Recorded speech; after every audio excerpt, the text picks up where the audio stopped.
मागील भागात आपण पाहिले, सायरानं ओंकारनाथांना तुमचाही वापर केला जातो असं सांगितलं आणि ओंकारनाथ अस्वस्थ झाले. त्यांचं कामात लक्ष लागेना.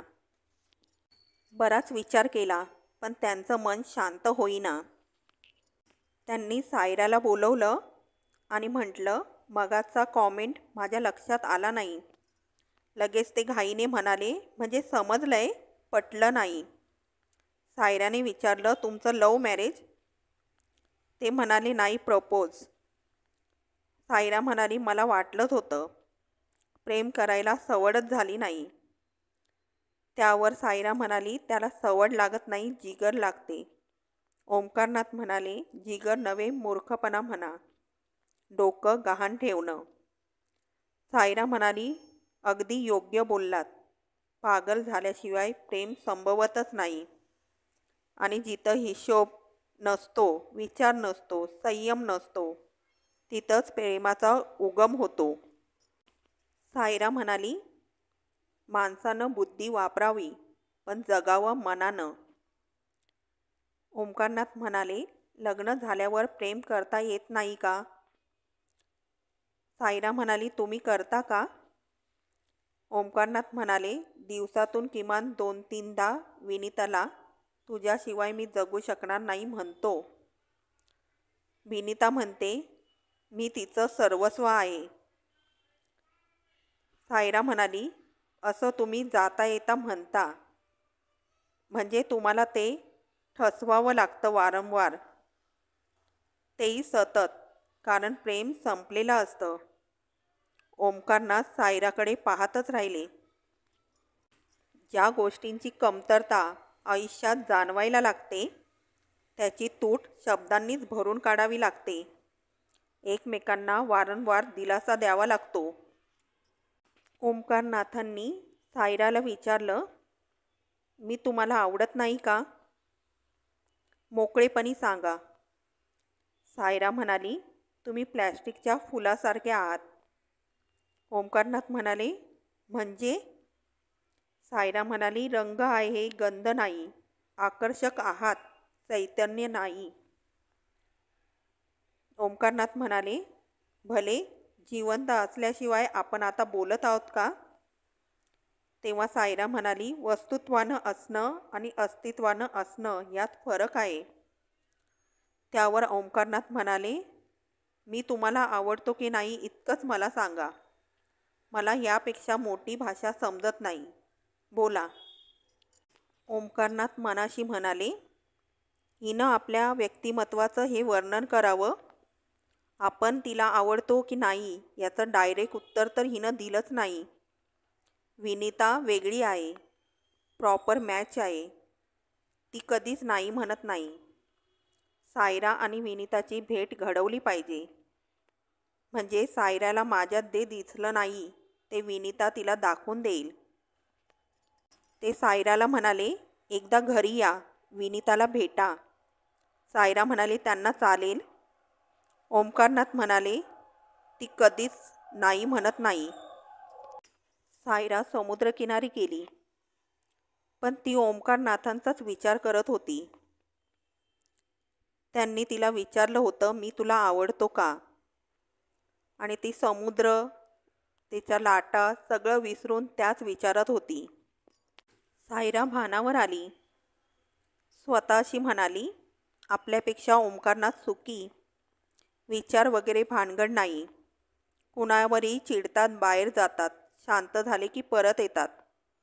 आपण त्यांच्या प्रश्नावर इतका विचार करीत आहोत हे त्यांच्या गावीही नसेल.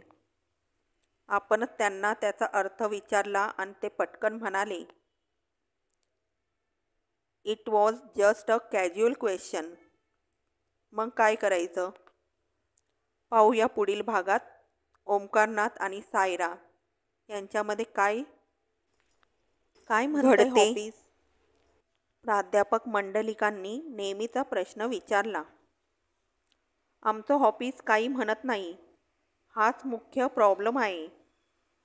अमेरिका, जपान ह्या राष्ट्रांवर आपला राज्यकारभार. त्यापैकी आमचं एक हॉबीज म्हणजे साबुदाण्याचा एक दाणा. आपल्याला आपला आवाज आहे का? ऑफिसरला आवाज असतो ना? बॉस म्हणजे बॉस. सायरा गप्प झाली. मंडलिकांनी सहज विचारलं, तुझा साहेब नक्की कसा आहे? अजून मला नीट समजले नाहीत. अंदाजावर अंदाजाचे मनोरे उभे करून मेंदू शिनवायला मला आवडत नाही. समोरची व्यक्ती जेव्हा व्यक्त करील तेव्हा आपल्याला ती गोष्ट समजणारच आहे असं म्हणत ती गप्प बसते. छान, सुपर्ब. सर, ही दीक्षा तुमच्याकडून मिळाली. मी अनेकांना हीच दीक्षा दिली. मला माहीत आहे तुझा माझा सहवास गेल्या 4-5 वर्षातलाच. मी मात्र ही दीक्षा नातेवाईकांपासून सगळ्यांना दिली असंच ना? ही मंडळी बोलतात तेव्हा कळतं ना. मंडलिकांकडे जा, ते सगळ्यांना एकच सांगतात. परवा अशाच एका तुमच्या स्टुडंटला मी राहवलं नाही म्हणून एकच वाक्य ऐकवलं. तो गप्प बसला. काय सांगितलंस? झाड आंब्याचं आहे म्हटल्यावर मोहर येणं बंद होईतो ते आंबेच देणार. आणि म्हणूनच ते आंब्याचं झाड म्हणून ओळखलं जातं. ती त्याची आयडेंटिटी आहे. अनेक माणसांना, 100पैकी 90 लोकांना त्यांची आयडेंटिटी सांगता येईल का? हे सगळं बोललीस का? छे छे, त्याला मी एकच वाक्य ऐकवलं. त्यानं वाद केला असतात तर हे विचारणार होते. रिअलाईज झालं म्हणून तो गप्प बसला की बोलणं टाळायचं म्हणून. याच्यावरही मी विचार केला नाही. लोकांना आयडेंटिटी असते की डॉक्टर, वकील, अकाउंटंट. ती त्यांची डिग्री झाली आणि नंतर व्यवसाय झाला. ह्याच यादीत मग नेते, पुढारी, आमदार, खासदार, मंत्री, पत्रकार सगळ्यांना टाकता येईल. नगरसेवकांपासून थेट काही मंत्र्यांपर्यंत तर शिक्षणाचाही संबंध नाही. आयडेंटिटीचं नातं माणसाशी आहे असं मी मानते. सुशिक्षितांपैकी अनेकांची ओळख ते त्यांचा व्यवसाय कोणत्या तऱ्हेनं करतात ते समजलं की तिथेच होते. मग त्यांच्यातल्या माणसांशी नातं ठेवू नये हे समजतं. व्यवसायाचा वेळ वगळला तर मागं उरणाऱ्या कालावधीत तुम्ही जे असता ती तुमची आयडेंटिटी. त्यामुळे एरवी कुणाच्या तरी आठवणीनं मनानं काट टाकावी अशी फार थोडी माणसं उरतात.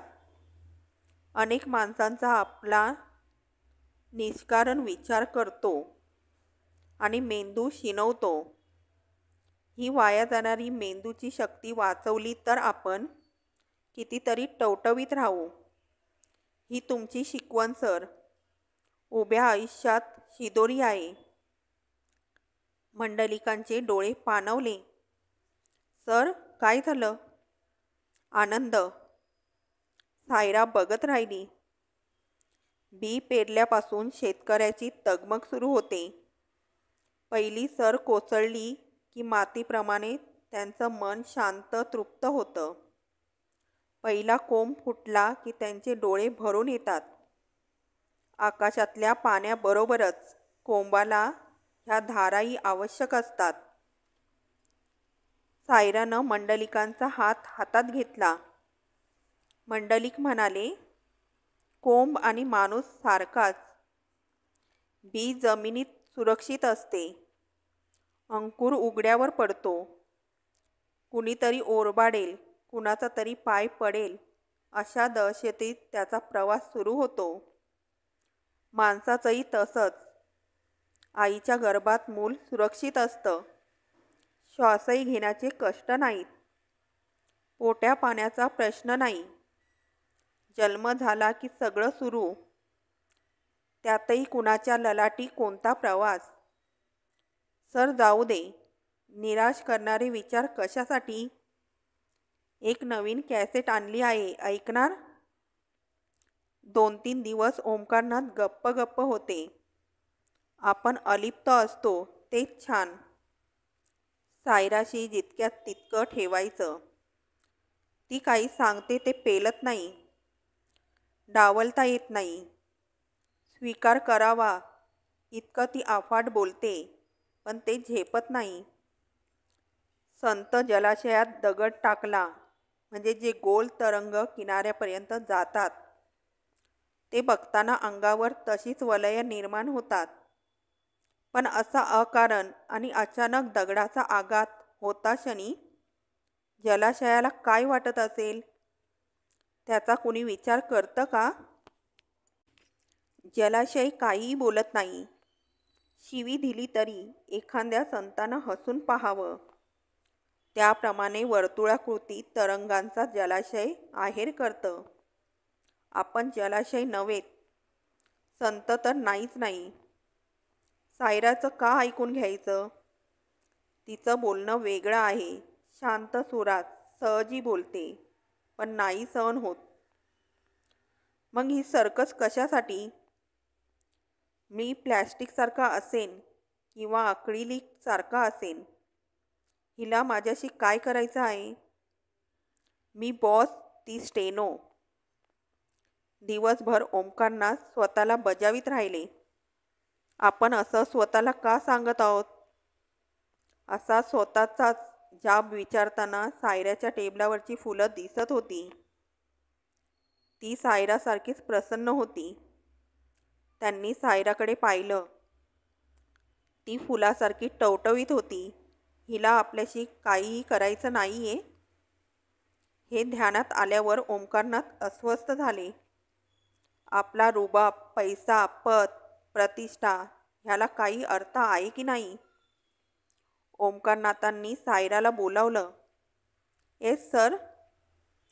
त्यांनी तिच्याकडे पाहिलं आणि काही न सुचून ते म्हणाले, I will call you later on.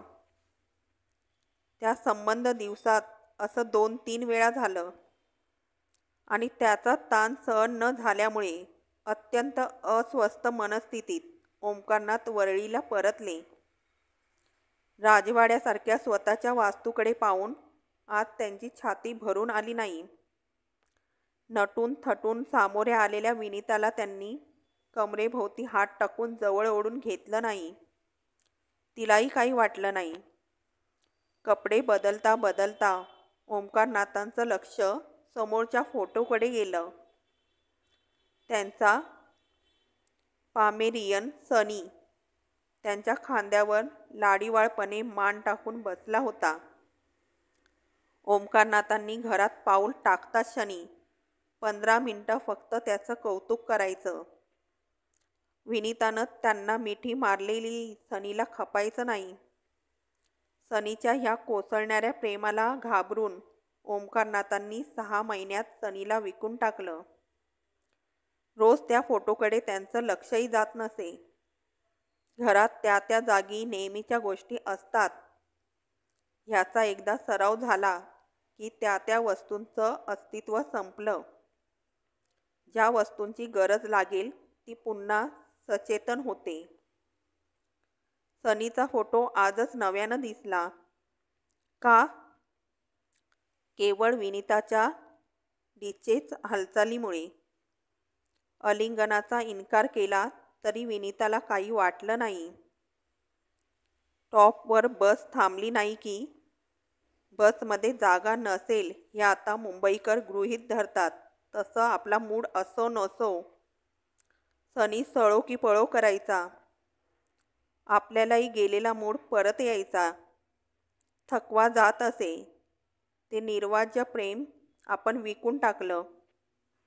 आता सनीचा हा नुसता फोटो आपल्याला काय देणार? ह्या हॉलच्या एका भिंतीला आपण संपूर्ण भिंतीच्या आकाराचा बागेचा वॉलपेपर लावलाय. सीझन बदलला तरी त्या झाडाची पानं पिकत नाहीत आणि त्याला नवी पालवही फुटत नाही. ह्या झाडाच्या सावल्या लांबवर जात नाहीत, तशा नाहीशा सुद्धा होत नाहीत. सूर्यकिरणांशी यांचं नातच नाही. चैतन्याचा स्वीकार करायला चेतन मनच हवं. ओमकारनाथ अभावितपणे आरशासमोर उभे राहिले. पण आजचं उभं राहणं वेगळं होतं. आपलं रोजचं आरशासमोर उभं राहणं हाही रुटीनचा भाग असतो. न्याहाळणं कधीकधीच असतं. भांग पाडणं सवयीचा भांग.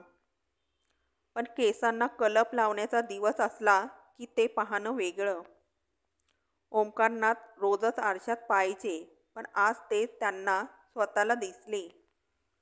आपण खरोखर एखाद्या पदार्थासारखं दिसतो. आपण वस्तुत्वानं आहोत, अस्तित्व नाही.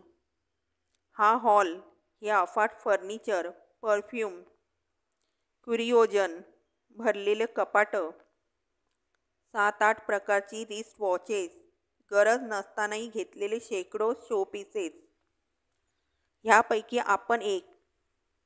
ह्या सगळ्या गोष्टी आपण एका दिवसात फेकून दिल्या तर त्या ओरडणार नाहीत. आपण घराचं म्युझियम केलं आहे. अट्टाहासानं घेतलेल्या एकाही वस्तूकडे त्याची शोकेसमध्ये स्थापना केल्यावर आपण दुसऱ्यांदा पाहिलं पण नाही. म्युझियमची इमारत किती मजल्यांची आहे आणि त्याला किती दालनं असतात याला महत्त्व नाही. प्रत्येक पर्यटक स्वतःच्या आवडीच्या महालात रेंगाळतो. आपण नक्की कुठे रेंगाळतो? ह्या प्रश्नासरशी ओंकारनाथ कमालीचे बिथरले. आपणही वस्तूच. वस्तू वस्तूकडे बघत नाहीत. ओंकारनाथांनी पुन्हा आरशात पाहिलं. पण आज आरसा काही सांगेच ना. तेवढ्यात आरशातूनच त्यांना विनिता खोलीत येताना दिसली. सकाळी ऑफिसला येताना विनितानं संध्याकाळी कोणत्या साडीत तयार राहायचं हे सांगितलेलं ओंकारनाथांना आता आठवलं. ही विनिता माणूस आहे का मेनू कार्ड? ओंकारनाथ प्रथमच स्वतःवर चिडले. निघायचं ना? विनितानं विचारलं. माझा मूड नाही. ओके म्हणत विनिता तिच्या खोलीत गेली. अनुकूल, प्रतिकूल, पसंती, नापसंती, उत्सुकता, अलिप्तता, कोणतीही प्रतिक्रियाच नाही. ओंकारनाथांची पिसाळल्यासारखी अवस्था झाली. अशी अवस्था कुणी केली? किंचित स्टेनोग्राफरनं. मीडिऑकर लुक्स, टाईम बार थॉट्स पाहून शिकावं. तर थिएटरमध्ये मस्त झोपतात. आपलं काही त्यानं बिघडत नाही. आपलं काहीही केव्हाही कुणावाचोही न अडणं ह्याचंच नाव सुख. ओंकारनाथ सायराकडे काय मागत असतील? काही का मागेनात? कोणताही पुरुष बाईजवळ मागून मागून काय मागणार? एखादं चुंबन मागितलं असेल. तिनं नकार दिला. मूर्ख आहे. चुंबन दिल्यानं होठ नाहीसे होत नाहीत. मागं निशाणी उरत नाही. तसं असतं तर एव्हाना मी उरलेच नसते. टब बाथ घ्यायचा आणि काठ टाकायची. विनिताचे विचार ओंकारनाथांच्या हाकेनं थांबले. ते फिरायला जाण्याच्या तयारीत होते. That's fine. कस्टम ऑफिसर असला तरी किती काळ रुबाब करील? विनिताला कोणत्या तरी शॉपिंग सेंटरवर सोडायचं आणि सरळ सायराकडे जायचं असं ओंकारनाथांनी ठरवलं. पण का? लगेच दुसऱ्या मनानं विचारलं. आपण आपल्या आयुष्यात दुसऱ्या माणसाला इतकं महत्त्व कधी दिलं? आपण कुणाला कधी काय विचारायला गेलो? आपला सल्ला मानतच आजवर सगळे आले. सायराकडे गेलो तर तिला येण्याचं काय कारण सांगायचं? तिच्यात विधानाचा अर्थ विचारायचा. कोणतं विधान? नकारानं अहंकार जागा होतो हेच विधान. हे खोटं आहे का? नसेल तर पुढचं तिचं म्हणणंही सार्थ आहे. त्याच्याशी युद्ध करता येत नाही म्हणजे कायम हा शत्रू जवळ बाळगायचा. मनस्ताप करून घ्यायचा. मनस्ताप आजवर कधी झाला होता? मनस्ताप कोण देतं? तर माणसं. त्यांना आपण जवळच करीत आलो नाही. फक्त प्रेमच करील असं कोण असतं? सनी होता. त्याच्या फोटोतल्या नजरेतही प्रेम दिसतं, विश्वास दिसतो. ते प्रेम का पेललं नाही? आपण त्याला का विकला? विनिता तेव्हा मध्ये का आली नाही? सनीला विकून टाकू म्हटल्यावर तिच्याजवळ उत्तर तयार होतं. विकून टाका. त्याच्याही खाण्यापिण्याच्या वेळा फार सांभाळाव्या लागतात. त्यानं अहंकार जागा होतो आणि तुम्हाला त्याच्याशी युद्ध पुकारता येत नाही, कारण तो आपल्यातच राहतो. चोरून ऐकणं हा विनिताचा स्वभाव नव्हता. चैनी व्यतिरिक्त आयुष्याकडून तिचं काही घेणं नव्हतं आणि आपण तिचं भरपूर देणं लागतो ह्या आयुष्याला मान्य होतं. फक्त तिच्याकडून आपण इतकं कर्ज कधी काढलं होतं हे त्या बिचाऱ्याला आठवत नव्हतं. ओंकारनाथांच्या माध्यमातून ते कर्ज फेडलं होतं. ओंकारनाथ बाहेर यायला तयार नाहीत म्हटल्यावर अशाच एका खाना पिना जिना तत्वावर जगणाऱ्या, त्याला सत्यम शिवम सुंदरम मानणाऱ्या मैत्रिणीला विनिता फोन करायला बसली. ओंकारनाथ आणि सायरा यांचा पूर्ण संवाद तिनं सायना हियर इथपासून ऐकला. नकारात सामर्थ्य असतं असं ह्या बाईनं का म्हणावं? काळी का गोरी माहीत नाही. तरुण आहे की विवाहित बाई आहे पत्ता नाही. तरी ओंकारनाथांनी हिच्याकडे काही मागितलं असेल. हिला शेअरिंग समजतं. नकारानं अहंकार डिवचला जातो. कुणाचा पण? ओंकारनाथांचा. त्यांना अहंकार आहे कुठे? मी नाचवीन तसे नाचतात. सौंदर्यापुढे वागतात. दिवसभर कामात गाडून घेतात. झोप येईपर्यंत टी व्ही बघतात. कंटाळतात. साहजिकच आहे. टी व्हीचे कार्यक्रम एका डोळ्याने पाहायचे, दुसऱ्या डोळ्याने सोडून द्यायचे. मग 4 ओळी वाचायच्या आणि शेवटी आपल्याला जवळ ओढून घ्यायचं. डायजेपाजमध्ये लॉपर्स कॉम्पोज एल्जियम बायकोचं शरीर. ती 10 मिनटं सहन केली की उरलेली 23 तास 50 मिनटं आपलीच. रात्री कस्टम ड्युटी भरायची. मग दिवसभराच्या चैनीची चौकशी नाही, खरेदीची छाननी नाही. हे कशाला हवं होतं घ्यायला अशी उलट तपासणी नाही. कुणाला फोन केलास? कुणाचा फोन होता? असं नाक खुपसणं नाही.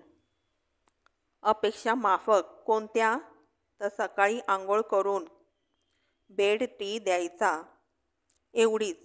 आंघोळ केव्हा तरी करावी लागतेच. सकाळी टपमध्ये टेप रेकॉर्डर लावून वेळ मस्त जातो. आपणही मध्येच घुसावं आणि थोडा रोमांस करावा असले विचार त्यांना शिवत नाहीत. स्वतःजवळ कल्पनाविलास नाही तर काहीतरी. भक्त कबीर हिचा गुरु. त्याचा जन्म किती वर्षापूर्वीचा हे ओंकारनाथांना माहीत नसल्यामुळे सायरा सकट कबीराला कोणत्या शतकात ढकलायचं हेही त्यांना कळेना. आपण कुणाशी पर्सनल लेवलवर बोलत नाही तेच योग्य. सायराशी इतकं का बोललो? She is responsible for all this. मला नकाराचं सामर्थ्य पटवायचा प्रयत्न करते. She should be taken off to task. ओंकारनाथांनी प्रथमच सायराला रिक्रेट नंबरवर फोन केला. फोन उचलला गेला. जस्ट अ मिनिट म्हणत कुणीतरी सायराला बोलवायला गेलं असावं. ही बया नेमकी समुद्रावर निर्माल्य टाकायला गेली नसली म्हणजे मिळवलं असं म्हणत ते वाट पाहत राहिले. सायरा हियर. सॉरी डिस्टर्ब केलं. Not at all. Any urgent work? Omkarnath घुटमळत म्हणाले. नकारात सामर्थ्य असतं म्हणतात. त्याचं नवल वाटलं. It was just a statement. तुमच्या इतर बोलण्याचा विचार केला तर हे स्टेटमेंट सहज येणार नाही. सायरा हसत म्हणाली, माझ्याकडे अशी भरपूर स्टेटमेंट्स आहेत. तुम्ही कशाला विचार करता? If you are hurt forgive me. मी हर्ट झालोय, पण कारण वेगळं आहे. सांगा. मला बोलण्याची सवय नाही. विचार येतात, पण कन्फ्युजन होतं. ट्रान्झॅक्शन डिसेपर शेअर्स इम्पोर्ट एक्सपोर्ट यांच्या बाहेरचं वेगळं जमत नाही. हां, तुम्ही हे विषय वगळून लाईफलाच भिडता हे कसं काय? कारण माझा शेअरऐवजी शेअरिंगवर जास्त विश्वास आहे. ओमकारनाथ गप्प झाले. शल आय कीप द फोन? नकाराचं काय ते सांगा. त्याच्याही म्हणजे? तुमच्याप्रमाणेच त्याला खायला देण्यापूर्वी फक्त आंघोळ करावी लागत नाही. What are you are talking? तुम्ही चुळही न भरता चहा घ्यायचा आणि मी मात्र तो आंघोळ करून द्यायचा. माझं मॅरिड लाईफ असं असावं हे मी ठरवलं होतं. तू माझ्यावर उपकार करीत नाहीस. सनीवरून झालेला हा संवाद. पायाखाली मखमलीच्या पायघड्या घातल्या तरी विनिताची ही भाषा. आपण त्याची पर्वा करीत नाही ते सोडा. आपण कुणाचीच फिकीर बाळगीत नाही आणि फार काळ कुणावर विचार करीत वेळ बर्बाद करीत नाही. मग सायराकडे मी का जातोय? कोण नेतंय ही गाडी? छे, ही निर्जीव आहे. हा शोपर? नो, हा नोकर आहे. मग आपली अस्वस्थता? पण आपण अस्वस्थ का आहोत? I am hurt. पण व्हॉट फॉर? मी तुम्हाला आवडतो की नाही याचं सरळ उत्तर सायरानं दिलं नाही म्हणून एका मिडिऑकर ॲसिस्टंटकडे आपण का चाललो आहोत? तिचा होकार घ्यायला? आणि तिनं तो नाही दिला तर? ती आत्मवान गोष्टींना मानते. आपण तिच्या लेकी प्लॅस्टिकचे, चैतन्यशून्य. आपण चैतन्यहीन. मग हे जळतंय ते काय? ही लाई कसली? अहंकाराची? साहेब, गाडी थांबवायची का? शोपरनं मध्येच विचारलं. ओमकारनाथांनी बाहेर पाहिलं तर नेहमीचा परिसरही ओळखायला येत नव्हता. आपण कुठे आलोय? त्यांनी गोंधळून विचारलं. नेहमीप्रमाणे झोपला असाल. विनितानं शेरा मारला. ओमकारनाथ म्हणाले, कृष्ण कशाला हवा? साध्या शोपरलाही मला कुठे ने ते मला सांगता येत नाही. त्या सुदर्शन धाऱ्याची बरोबरी आहे. अहंकारच मला दिशा दाखवू शकत नाही.